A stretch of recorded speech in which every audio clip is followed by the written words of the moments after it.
Good evening, gentlemen. Ladies and gentlemen, thanks for tuning in to another episode of the Peace Pipe. Today I'm smoking a pipe by Joseph Brammer with some Kentucky Virginia Perique mixture in it.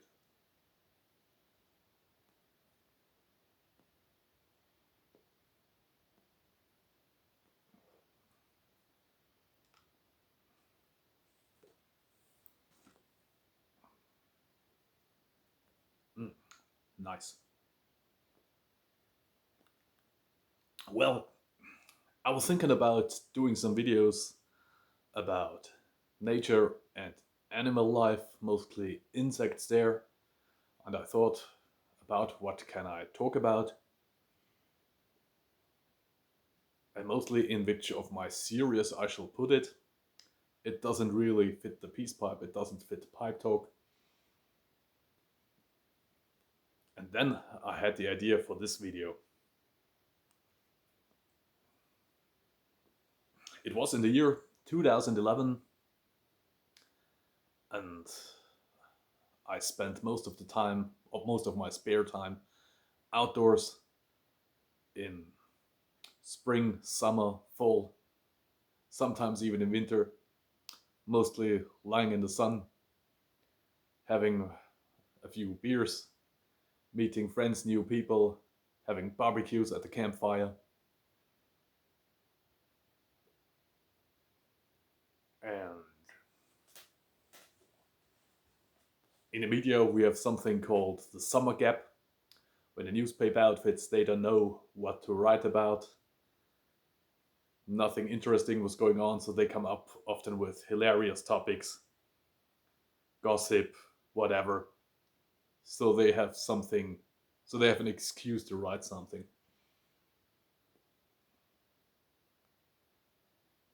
And this year's summer gap was filled with a spider. I don't know the Latin name, I can look it up. But the German name, literally translated, is the thorn-finger spider. You can see it here. Of course, this is a close-up with great magnification. The actual spider, the male one, the larger one, gets up to 15 millimeters. So it's rather small and unspectacular. But it has this very large jaws, so it can actually bite a human. And they are a little venomous. Usually it reads that it's like getting stung by a bee or by a wasp. And of course, if you're allergic or you're unlucky to get an infection, like with every sting or bite from an insect, in some rare cases it can become dangerous to you. So yeah, there was one article that someone was bitten by a spider. Then it did find out it was the thorn-finger spider. And you always saw the pictures with these huge jaws in front of you. And all newspapers suddenly wrote about this spider. Everyone has seen such a spider. Everyone knew someone who got bitten by a spider. It was broadcasted on public TV.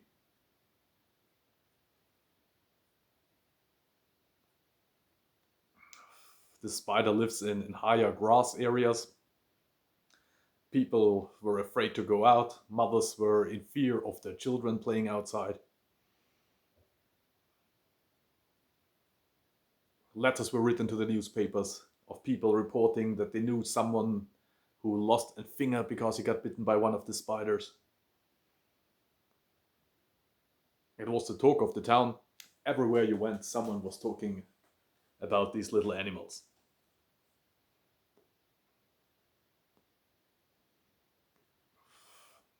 And the next year, nothing other, these animals were never mentioned again in the media. And when I talk to people nowadays, most of them don't even remember this spider craze that was going on. And the funny thing is, the spider is endemic here forever. It's absolutely nothing special.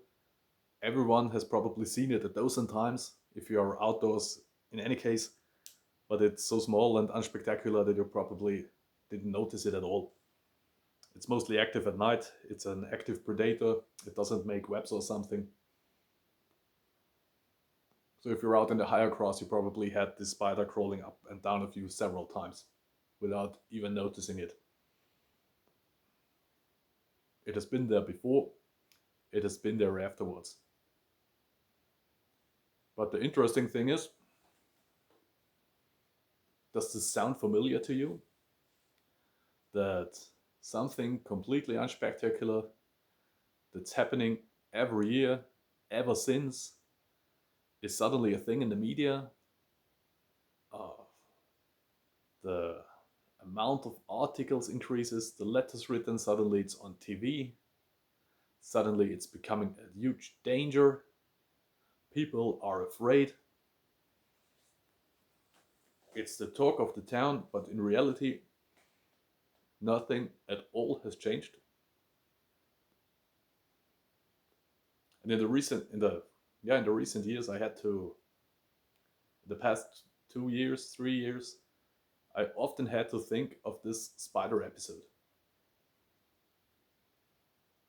And since I have many viewers from all over the world, I would last like to ask you if you remember something around 2011 or more recent that was going on in your country like that?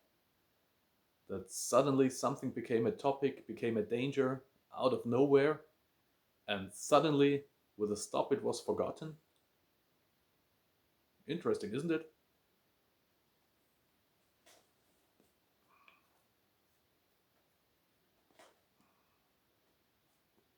And I often had to think that maybe this was a test run of some sort, how you can manipulate people into getting afraid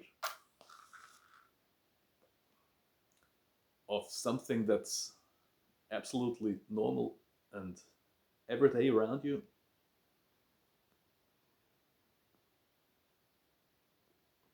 Could this be?